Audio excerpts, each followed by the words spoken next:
하나님 아버지 감사합니다. 주일 오후 예배 시간 저희들이 또 하나님의 말씀 앞에 앉아싸우니 모세가 쓴 5권의 책 중에 두 번째의 책인 출애굽기의 말씀들을 조금씩 읽어보고 있고 이제 24장의 짧은 장의 말씀을 또 읽어싸우니 말씀의 뜻을 조금 해석할 수 있는 힘을 미천하고 무익한 종에게 주시고 또 주를 사모하여 이 오후에도 또 말씀 앞에 앉은 사랑하는 심령들에게 말씀을 깨닫는 은혜, 말씀 속에 담긴 하나님의 진리를 찾는 은혜, 깨닫는 은혜, 또 마음에 새기는 은혜를 주시기를 원합니다. 하나님의 말씀은 우리에게 교훈이 되는 말씀이오니 하나님의 말씀을 통해서 하나님을 알고 또 하나님의 도를 깨닫고 그 말씀대로 믿고 살아가게 하여 주옵소서. 주님 부족한 종에게 은혜를 주시고 성령의 도우심을 주시고 충만함을 주시고 또 듣는 모두들에게도 은혜를 주셔서 마음의 할례, 귀의 할례를 주시고 성령의 깨우치시는 깨닫게 하시는 은혜를 항상 주옵소서. 예수님의 이름으로 기도하옵나이다. 아멘. 아멘. 자, 출애굽기 24장 말씀 조금 생각해 보십시다. 짧은 장입니다. 언약서라고 제목을 붙여봤습니다. 1절부터 다시 좀 읽어봅시다. 또 모세에게 이르시되 너는 아론과 나답과 아비후와 아론은 형이고 대제사장이라고 우리가 부르는 자고 나답과 아비후는 아들들입니다. 아론의 아들들. 두 아들은 죽었고 여기에 나답과 아비후 아직 죽기 전인가요? 나답과 아비후는 그 큰 두 아들이라고 보입니다. 이스라엘 장로 70인과 함께 여호와에게로 올라와 멀리서 경배하고 너 모세만 여호와에게 가까이 나아오고 그들은 가까이 나오지 말며 백성은 너와 함께 올라오지 말지니라.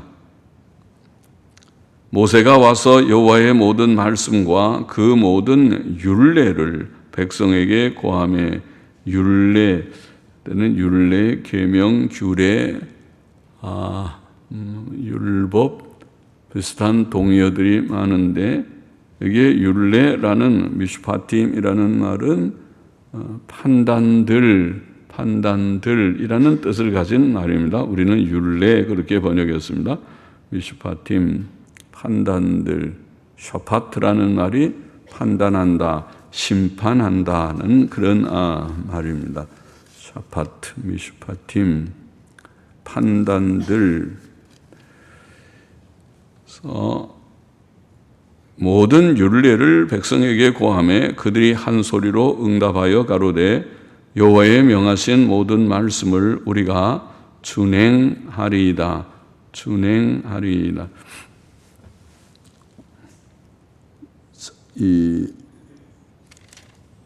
우리가 28장에 그렇죠. 28장에 가보면 아론의 아들들이 나답, 아비후, 엘르아살, 이다말 4명이 아들인데 지금 나답과 아비후의 2명만 여기에 언급이 되어 있고 이 나답과 아비후는 하나님이 명하지 않은 불을 사용하다가 불이 나와서 죽게 되죠. 그래서 그 다음에 나오는 사건입니다.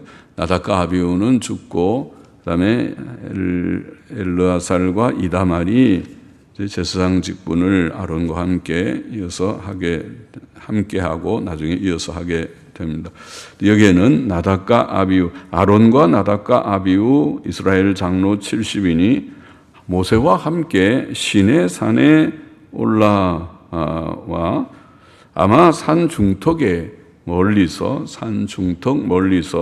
하나님께 경배해야 했고 모세는 산 꼭대기로 올라가고 백성은 산 밑에 머물러 있어야 했습니다. 그렇게 하라. 그렇게 주님께서 지시하셨습니다. 모세가 와서 여호와의 모든 말씀과 그 모든 율례들, 판단들을 백성에게 고하자 그들은 한 목소리로 여호와의 명하신 모든 말씀을 우리가 준행하리이다 라고 대답했습니다.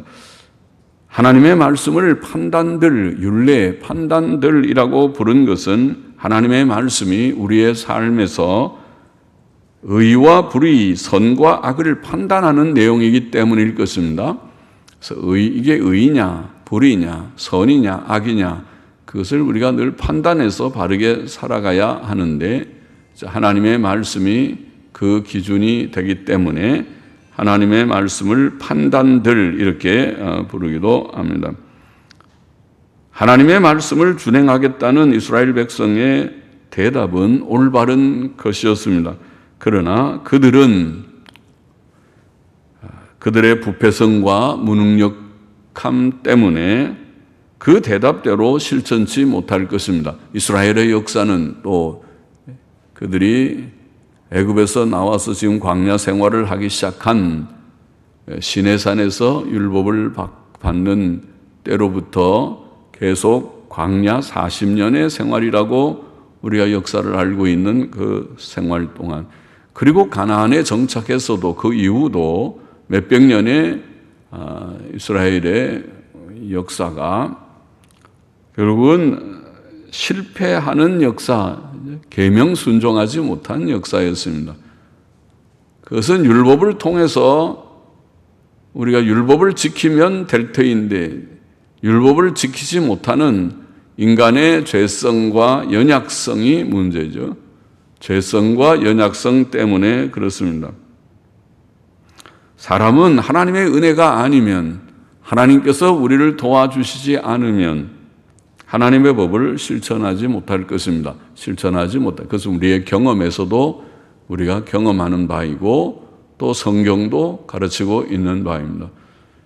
바로 우리가 그렇게 하지 못한 연약성이 있기 때문에 우리의 죄성 또 연약성 때문에 성령님께서 우리에게 오신 것입니다.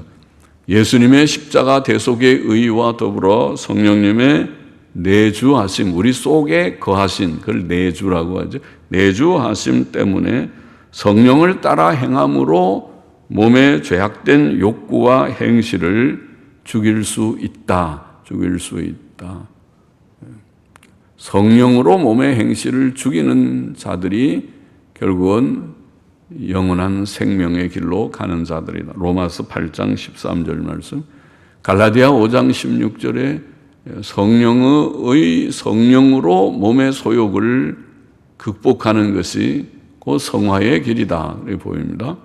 성화의 길은 성령으로 우리 자신의 죄성, 몸의 죄성, 우리의 육신적 죄성, 죄의 욕구를 극복하는 것이다. 그렇게 설명할 수 있고, 그래서 우리도 노력은 하지만은 우리가 가만히 있지 않고 더 애쓰고 힘써서 노력도 해야 되지만은 노력을 안 해도 된다는 뜻이 아니라 노력을 안 해도 성화가 이루어진다고 말한다면 잘못 말하는 것이고 잘못 가르치는 것이고 그래도 되는 것이 아니라 노력도 하지만은 우리의 노력으로 되는 것이 아니고 성령님의 도우심으로 된다.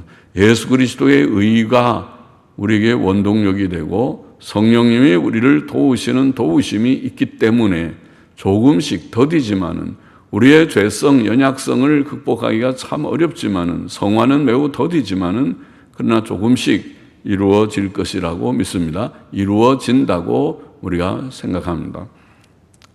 성령의 도우심으로 우리의 죄성을 죽이고 계명을 순종할 수 있다. 이스라엘 백성은 우리가 순종하겠나이다. 대답은 옳지만은 그러나 그 대답을 실천하는 것은 또 다른 문제고 그들은 잘 실천하지 못했습니다. 4절 보십시다. 모세가 여호와의 모든 말씀을 기록하고 이른 아침에 일어나 산 아래 단을 쌓고 이스라엘 12지파 12지파대로 12기둥을 세우고 이스라엘 자손의 청년들을 보내어 번제와 소로 화목제를 여호와께 드리게 하고 번제를 드리고 그들이 번제를 드리게 했다. 그렇게 돼 있고 그들이 번제를 드리고 영어 성경들은 아예 끊어서 이스라엘 자손의 청년들을 보내었고 그들이 번제를 드렸고 이렇게 번역했습니다. 근래의 성경들은 아예 끊어서 번역하고 이스라엘 자손의 청년들을 보내었고 그들이 번제를 드렸고 소로 화목제를 여호와께 드렸고 모세가 피를 취하여 반은 여러 양푼에 담고 반은 단에 뿌리고 언약서를 가져 백성에게 낭독하여 들리매 그들이 가로되 여호와의 모든 말씀을 우리가 준행하리이다. 또 그들이 그렇게 바르게 고백은 바르게 했습니다. 우리가 준행하리이다. 모세가 그 피를 취하여 백성에게 뿌려 가로되 이는 여호와께서 이 모든 말씀에 대하여 너희와 세우신 언약의 피니라. 언약의 피니라. 자, 모세는 여호와의 모든 말씀을 기록하였다. 4절에 기록하였다고 했습니다. 오늘날 고고학은 모세 시대 이전에 문자가 있었고 글을 쓰고 책을 만들 수 있었다는 것을 증거합니다. 모세 시대가 지금부터 3,500년 전이죠.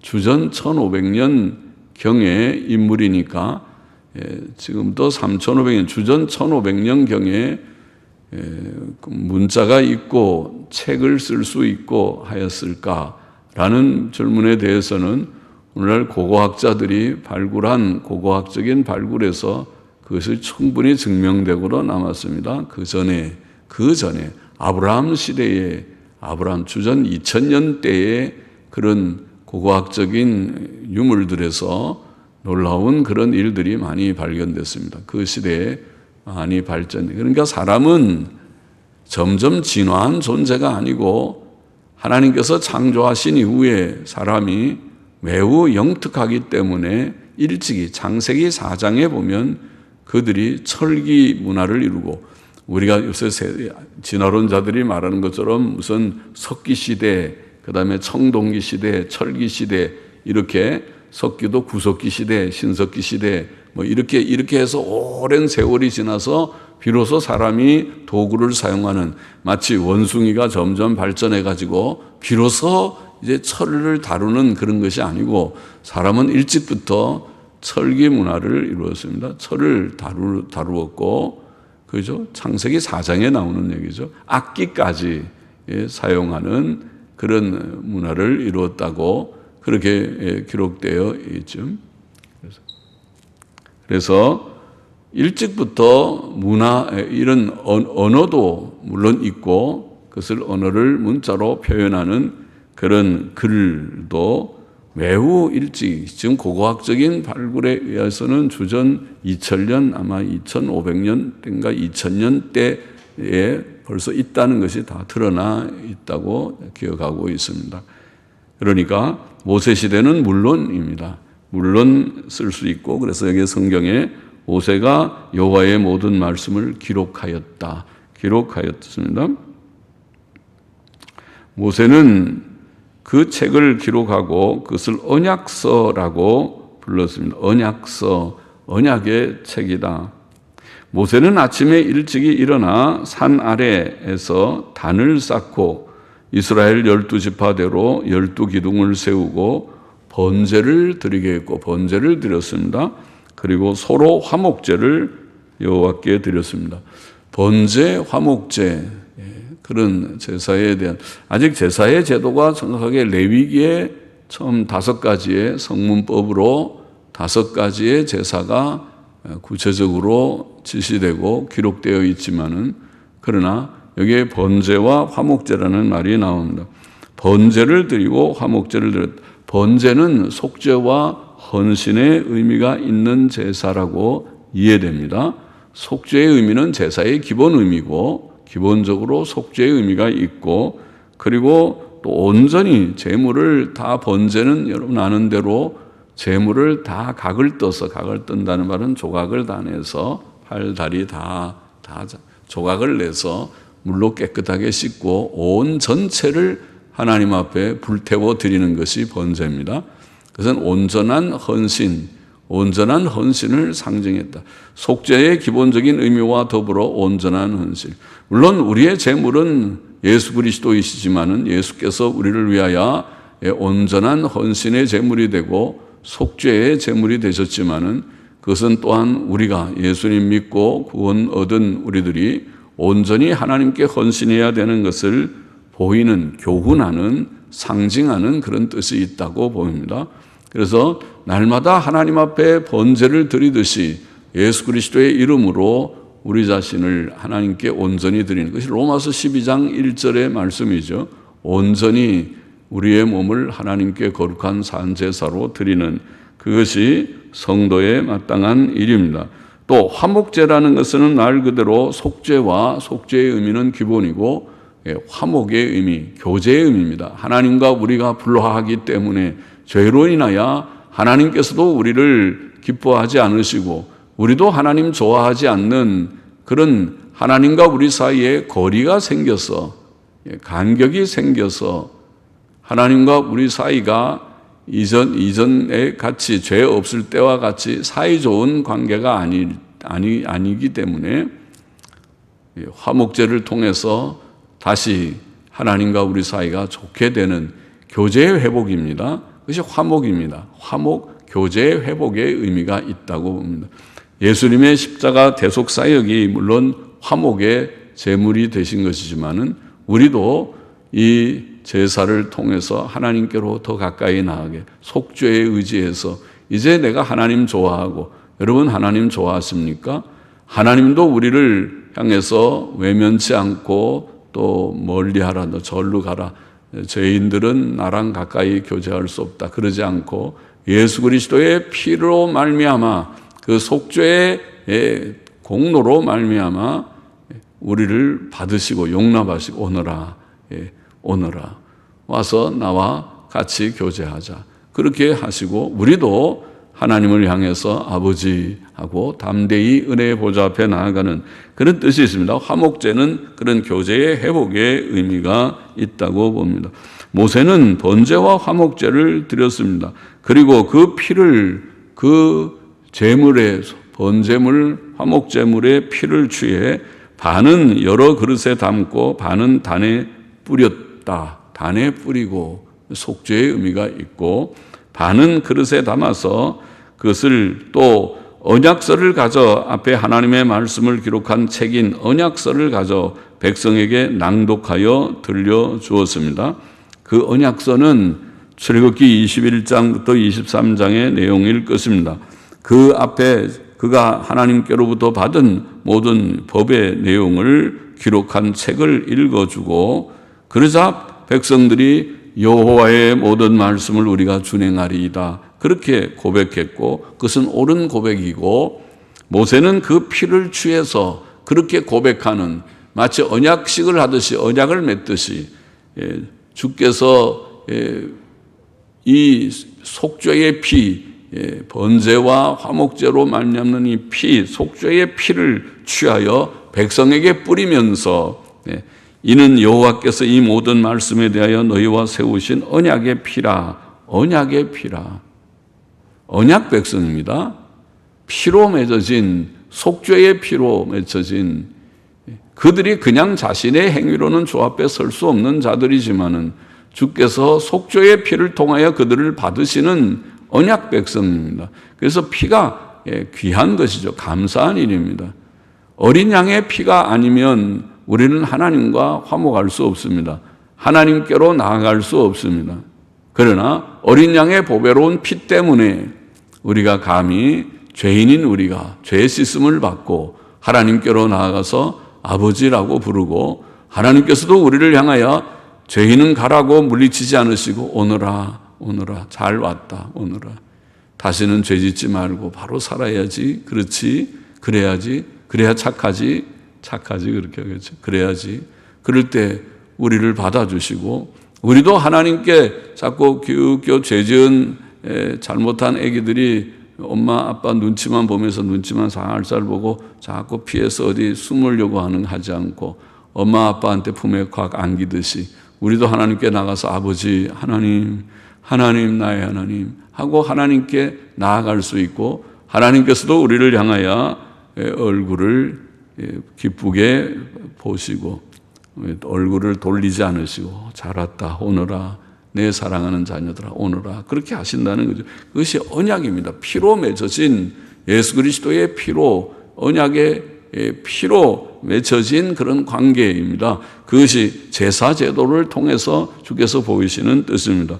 그래서 그 피를 뿌려서 제단에 뿌리고 그 피를 백성들에게 뿌려서 언약의 피라고 부른다. 그 피를 통해서 하나님과 이스라엘 백성이 화목하게 될 것이라는 것을 암시하고 있습니다. 9절 보십시다. 모세와 아론과 나답과 아비후와 이스라엘 장로 70인이 올라가서 이스라엘 하나님을 보니, 하나님을 배웠다. 하나님을 보니 그 발 아래에는 청옥을 편듯하고 하늘같이 청명하더라.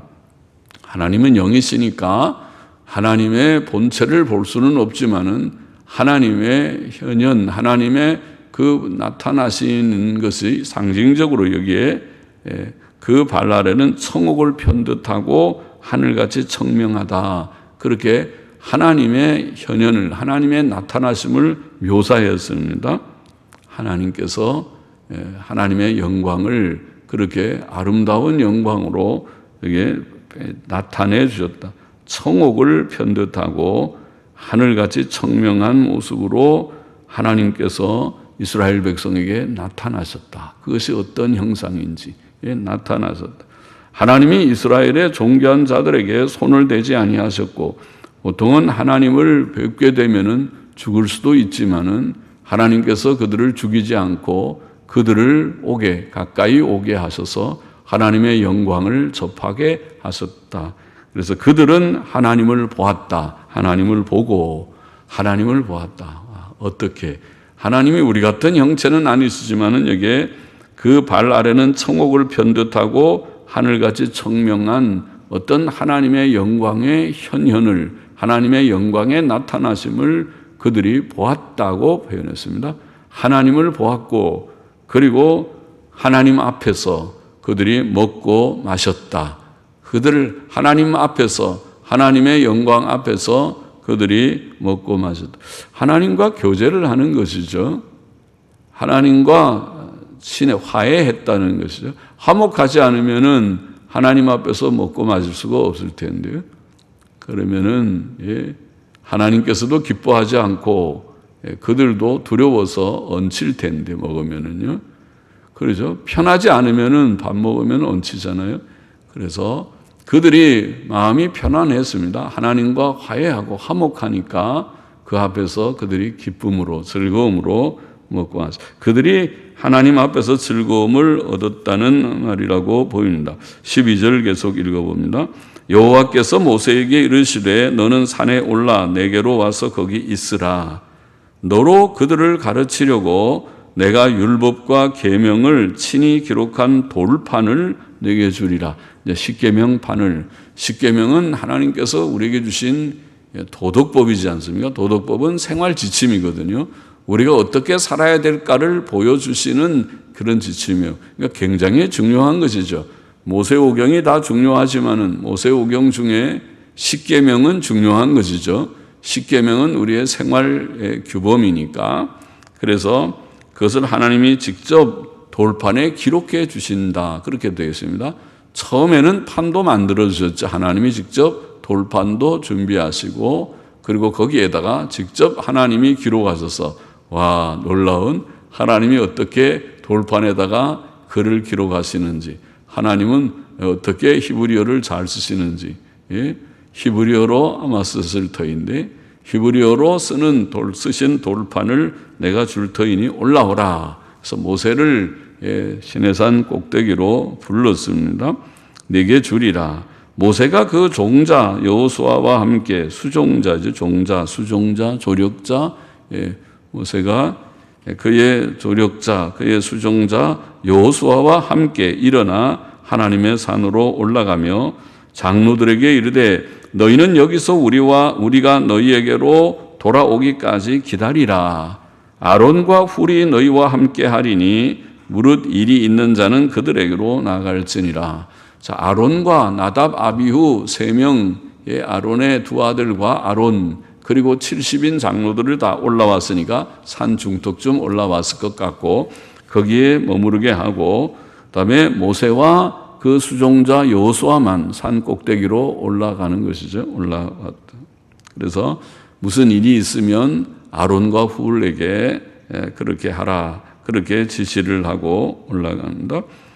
모세가 산에 오름에 15절 구름이 산을 가리며 여호와의 영광이 시내산 위에 머무르고 구름이 6일 동안 산을 가리더니 제7일에 여호와께서 구름 가운데서 모세를 부르시니라. 이 모세가 산에 올라갈 때 금방 만난 것이 아니고 6일 동안 구름이 온 산을 가리워 있고 제7일째 될 때 하나님께서 구름 가운데서 모세야, 모세야, 이제 올라오라는 거죠. 올라오라. 모세를 부르시니 그러니 모세가 산 꼭대기에서 하나님을 대면하게 되었다. 그러니까 산 위에 여호와의 영광이 이스라엘 자손의 눈에 맹렬한 불같이 보였고 시내산 꼭대기가 막 불이 온 산이 불이 타는 것 같은 맹렬한 불이 타는 것 같은 큰일 났다 산불이 났다 싶은 그런 불이 붙는 시내산의 모습을 상상합니다. 그렇게 불이 붙어 있는데 모세는 구름 속으로 들어가서 구름 가운데서 하나님이 모세야 이제 올라오라 하는 음성을 모두들이 듣는데 음성을 듣고 모세가 예 하고 구름 속으로 그 불 가운데로 모세는 올라갔다. 구름 속으로 들어가서 산 위에 올랐으며 40일 40야를 산에 있으니라. 40일 40야 낮과 밤이란 말이죠. 40일 낮과 밤에 산을 꼬박 만 40일을 산 꼭대기에 올라가 있었다. 그러면 40일 동안 물도 먹지 않고 또 음식도 들지 않고 금식하면서 산 꼭대기에서 하나님과 대면하는 놀라운 시내산 계시입니다. 이스라엘의 역사에서 가장 중요한 사건의 하나죠. 시내산 계시의 사건입니다.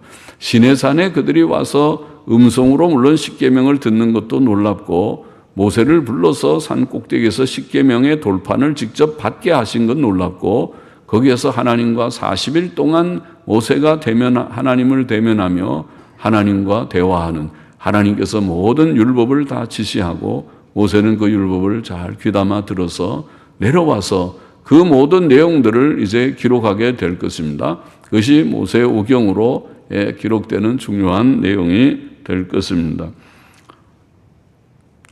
자, 그래서 하나님께서 구름 가운데서 자신의 영광을 나타내시고 말씀하셨다. 그렇게 되어 있습니다. 구름은 성경에 하나님의 영광을 나타내는 그러한 방법이죠. 계시적인 방편이었습니다. 출애굽기 16장에서도 이미 16장 10절에 아론이 원망하는 이스라엘 자손의 온 회중에게 말하며 그들이 광야를 바라보니 여호와의 영광이 구름 속에 나타나더라. 이런 말씀이 있죠. 하나님께서는 구름으로 자신의 영광을 나타내고 나섰습니다. 출애굽기 맨 끝에 40장 34절에도 성막을 건립한 후에 그 후에 구름이 회막에 덮이고 여호와의 영광이 성막에 충만하였다. 구름은 하나님의 영광과 동의어처럼 언급되어 있습니다. 민수기 16장 42절에도 회중이 모여 모세와 아론을 칠 때에 회중들이 사람들이 모세와 아론을 대적하고 모세와 아론을 막 친다 그랬어요. 아마 멱살 잡고 한 대 주먹으로 쳤는지 쳤을 때에 회막을 바라본즉 구름이 회막을 덮었고 여호와의 영광이 나타났더라. 하나님께서 좀 노하신 거죠. 너희들이 그렇게 악을 행하는구나 이놈들 하듯이 하나님께서 구름으로 회막에 나타나시는 그런 영광을 보여주시기도 했습니다. 구름은 하나님의 현현의 그런 모습이었죠. 현현의 방법입니다. 모세가 구름 속으로 불 가운데로 올라가서 40일 밤낮 거기에 있으며 금식하며 하나님의 음성을 듣게 되었다. 본장의 교훈을 좀 다시 정리해 보면, 첫째로 모세는 여호와의 모든 말씀들과 판단들, 그 율례를 판단들 그렇게 표현했는데, 판단들을 백성에게 고하였고 그것들을 책에 기록했고 그것은 언약서라고 불리었다. 그렇게 본문은 기록하고 있습니다. 언약서, 이것이 성경이죠. 성경은 언약서입니다. 그래서 구약과 신약, 우리가 약이라는 언약이라는 말을 사용합니다. 언약, 구약 성경, 신약 성경, 언약의 책입니다. 하나님께서 어떻게 이스라엘 백성과 약속을 맺었는가, 시내산 언약을 맺은 것을 보이고 있습니다. 그래서 하나님의 언약의 책, 성경은 오늘 하나님과 우리 인류 사이의 약속의 책입니다. 구약은 옛 언약, 이스라엘 백성과 맺으신 그런 형태의 약속을 보이고 있고, 신약은 예수 그리스도로 말미암아 우리에게 주신 약속의 내용이라고 말할 수 있습니다. 성경은 약속의, 하나님의 약속의 책, 곧 하나님의 말씀입니다. 하나님께서 말씀하신 약속의 말씀을 기록한 것이 성경입니다. 이것이 성경의 가치입니다. 성경은 참 가치 있는 책이라는 것을 우리가 알아야 되겠습니다. 하나님의 말씀이니까. 그래서 시편 119편 72절에는 성경을 천천금은보다 낫다. 그렇게 생각하십니까? 여러분, 천천금은보다. 금덩이 하나면 엄청 요새 금값이 비싸다고 하는데, 사람들이 금을 사모아서, 금이 제일 안전자산이라고 해서 금을 사모은다고 그러는데, 그런데 천천금은보다 이 좋은 순금, 많은 금의 그런 보다 하나님의 말씀이 낫다, 그렇게 말했어요. 성경의 가치를 바로 아는 자는, 성경은 하나님의 말씀이라는 그 가치를 바로 아는 자는 아멘 할 것입니다. 아멘이다. 그리고 성경의 가치를 알기 때문에 성경을 좋아하고 또 사랑하고 그 말씀을 죄하로 묵상하는 자가 될 것입니다. 성경의 가치를 아는 우리가 되기를 원합니다.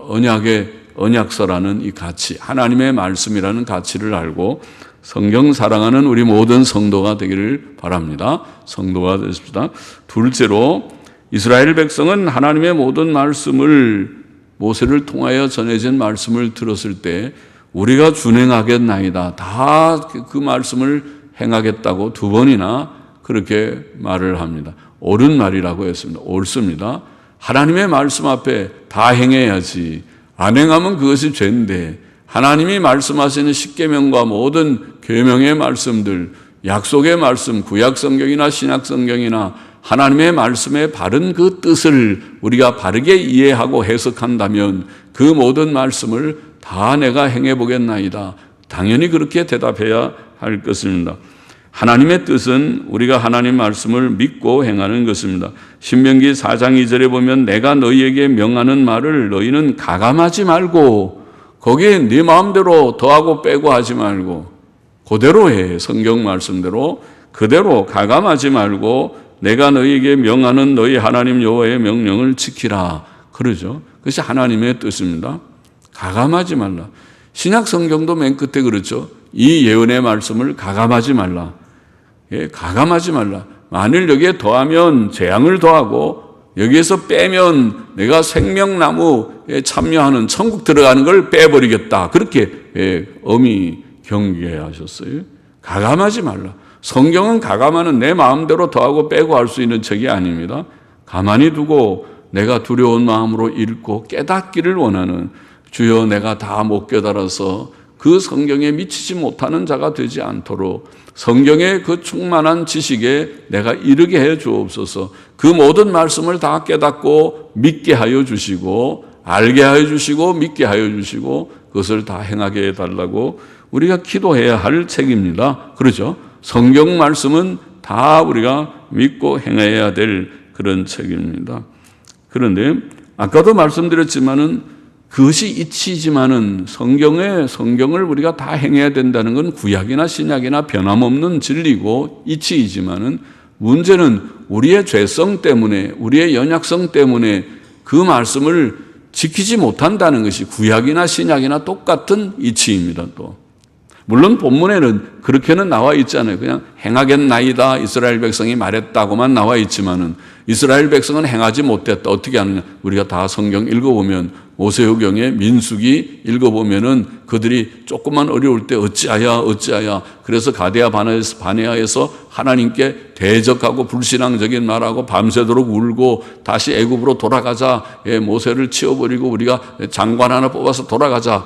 그렇게 하다가 하나님께서 노하셔서 그들을 40일 정탐한 일을 하루를 1년으로 계산해 40년 동안 광야 생활을 방황케 하는 벌을 내리신 것이 민수기의 내용이죠. 민수기 13장의 가데스 바네아 사건 후에 그들이 40년 광야 생활을 돈 것이 민수기 내용입니다. 그러면 그들은 우리가 다 행하겠다 해놓고 행하지 못했습니다. 민수기만 그런 것이 아니라 사사기 가면 사사시대도 마찬가지고 열왕시대 전체가 열왕기 하까지 이스라엘 또 남방 유다가 멸망하는 것도 못 지켜서 멸망하는 거죠. 이거 제1, 2계명을 못 지켰어요. 하나님만 섬기고 우상 섬기지 말라는데 그들이 결국 우상 섬기다가 망한 것이지 않습니까? 이스라엘이 멸망한 이유, 죄의 첫 번째 죄가 우상 숭배입니다. 그리고 물론 두 번째 쪽은 음란과 모든 싸움과 거짓과 그런 것들이 물론 다 들어갈 것입니다. 우상 숭배와 음란, 그것은 큰 죄입니다. 인간의 아주 병입니다. 병이라고 말할 정도가 아니라 치명적인 멸망의 병입니다. 죄입니다. 그래서 우리가 하나님만 섬겨야 되고 돈 사랑하면 안 됩니다. 돈 사랑하는 것이 일만하게 뿌립니다. 그것이 현대적인 우상이니까 현대인의 우상은 자본주의든 자본주의가 아니든 다 마찬가지예요. 돈 사랑은 우상입니다. 그것은. 그러니까 돈 사랑하지 마세요. 돈을 열심히 벌어야 된다는 거지. 우리가 자본주의를 옳다고 말하는 것은 자본주의는 자유시장 경제니까 옳다는 것이지.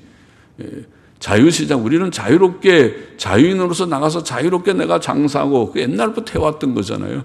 자유롭게 내가 돈 다 농사 지어서 농사 지은 거 갖고 시장에 나가서 팔아서 그것을 이득을 얻고 가서 고기 잡아서 가서 팔아서 이익을 얻고 장사해서 이익을 얻고 자유롭게 하는 거를 너무 통제하지 마세요. 자유롭게 해야 그것이 발전하는 거예요. 그건 당연한 기본적인 일이에요. 자유시장 경제가 옳다는 것뿐이지 돈을 사랑하라는 뜻이 아닙니다.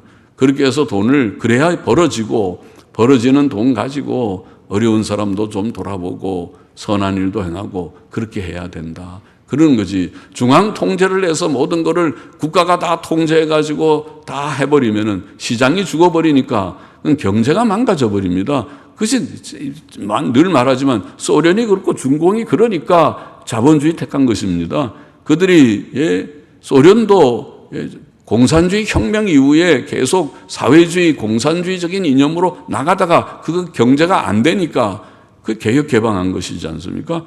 왜 소련이 붕괴돼서 저게 다 독립국가로 나뉘어져 버리고 러시아가 돼버렸습니까? 지금 그것은 경제가 망가지니까 그렇죠. 경제가 안 망가지면 그렇게 됩니까? 그것이 중공은 왜 저렇게 자본주의를 택했습니까? 그 유명한 말이 있지 않습니까? 검은 고양이든 흰 고양이든 쥐 잘 잡는 고양이가 먼저 필요하다. 우리가 무슨 자본주의니 공산주의니 사회주의니 그러다가 다 지금 굶어 죽고 망하게 생겼는데 일단은 좀 살고 난 다음에 보자 그런 거죠. 물론 그들이 공산주의를 아직 버리지는 않았습니다. 그래서 이상한 체제가 돼 있지만은 말이죠. 여하튼 그러니까 우리가 하나님의 말씀의 가치를 알고 돈 사랑하지 말라는 것이지 하나님의 말씀의 가치를 알고 우리가 살아가고 그 말씀을 다 준행해야 되는데 그런데 그 말씀 준행을 우리가 다 하지 못하기 때문에 우리는 죄성이 있고 연약성이 있기 때문에 그래서 성령의 도우심을 우리가 늘 구하면서 나아가야 된다. 성령님께서 그래서 우리 가운데 오신 것이다. 예수 그리스도의 의와 성령님의 도우심을 따라서 죄성을 극복하고 나아가야 될 것이다. 그것을 우리가 이 본문에는 그들이 우리가 지키겠습니다 하는 말만 나와 있지만은 그러나 우리가 역사 전체를 성경 전체에 비추어서 그들이 그렇게 행하지 못했습니다.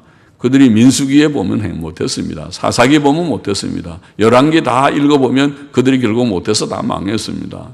가장 중요한 1, 2계명을 지키지 못했습니다. 그 얘기를 제가 한 것이고, 그러면 우리는 어떻게 하라는 말인가? 하나님의 율법을 지킨다는 것은 진리고 하나님의 뜻인데 우리가 우리의 힘으로 할 수 없으니까 예수께서 피 흘려 속량하신 속죄의 진리, 복음 진리가 있는 것이고, 예수 그리스도의 의 안에서 우리가 의롭다함 받고 죄 씻음 받은 후에 그래도 이제도 법을 지켜야지. 예수님 믿고 구원받은 사람은 죄만 신탕에 실컷 짓다가 천국 가는 게 결코 아니다. 진리는 그렇지 않다.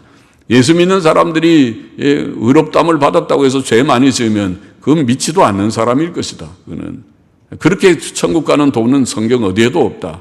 그렇게 되는 것이 아니고, 예수님 믿고 구원받은 후에 여전히 우리가 너희가 육신대로 살면 반드시 죽을 것이로되 성령으로 몸의 행실을 죽이면 살리라. 로마서 8장 13절인가 있는 그 말씀대로 하나님의 말씀, 성령의 우리가 도움을 힘입고 우리 자신을 늘 죽이는 이게 성화의 과정입니다.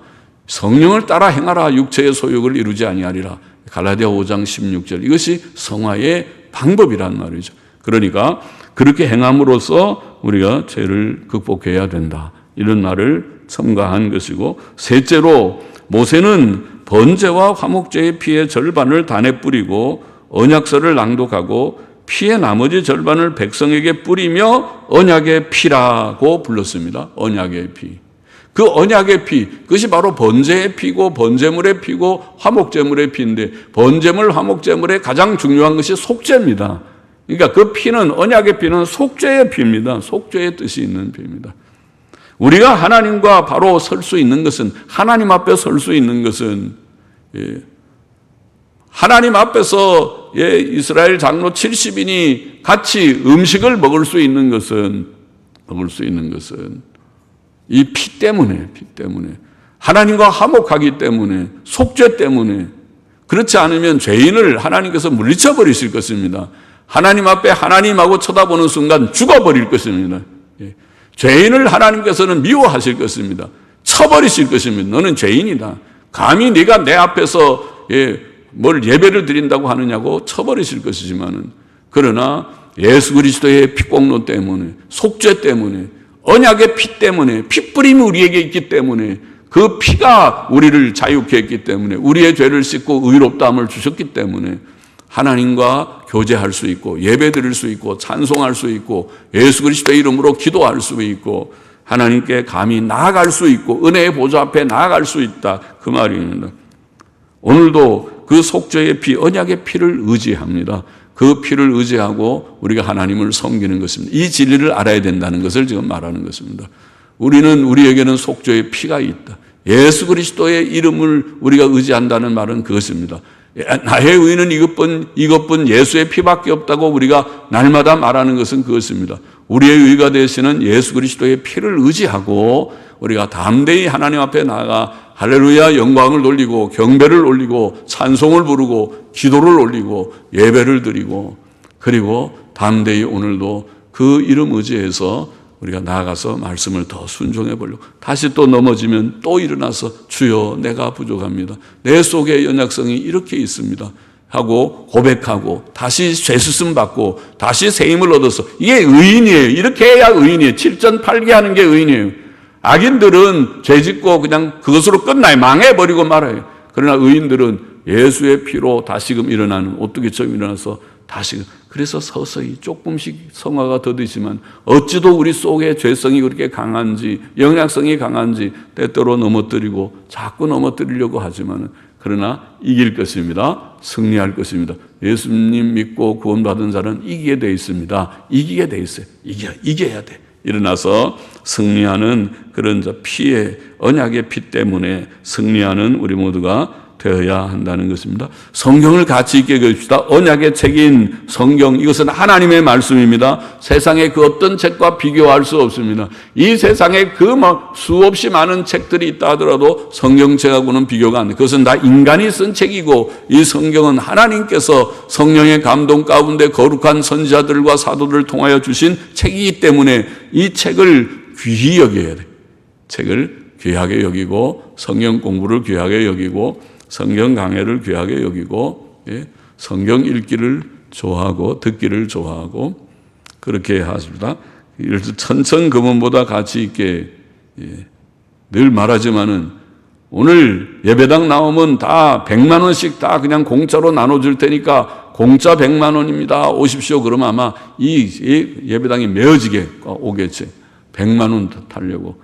그러나 100만 원보다 1000배, 10,000배 중요한 성경이 오늘 여기에 공짜로 다 나눠줍니다. 성경 말씀 들으러 오십시오. 그러면은 안 오고 다 비어서 오늘은 이래서 못 간다. 난 놀러 간다. 어디서 청평, 양평, 어디 포천 어디로 가는가 다 강릉, 제주도 간다. 그러고 놀러 갈지 모르겠어요. 그러지 말고 성경 우리가 찾으러 와야겠습니다. 성경 말씀 듣기 위해 모이는 우리가 되기를 원하고 말씀을 준행할 때 내 힘으로는 안 되지만 성령님의 도우심으로 할 것이고 예수 그리스도의 피로 내가 주님과 화목한 줄을 믿고 주께로 더 가까이 나아가게 된다. 그 이치를 오늘 말씀을 통해서 다시 한번 기억했습니다.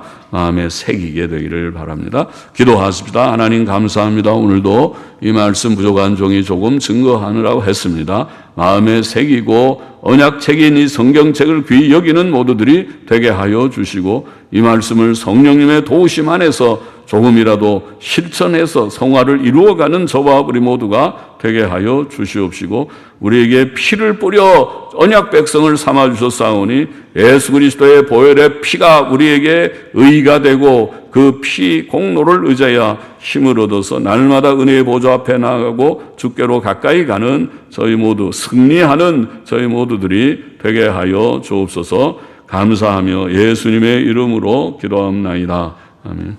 아멘.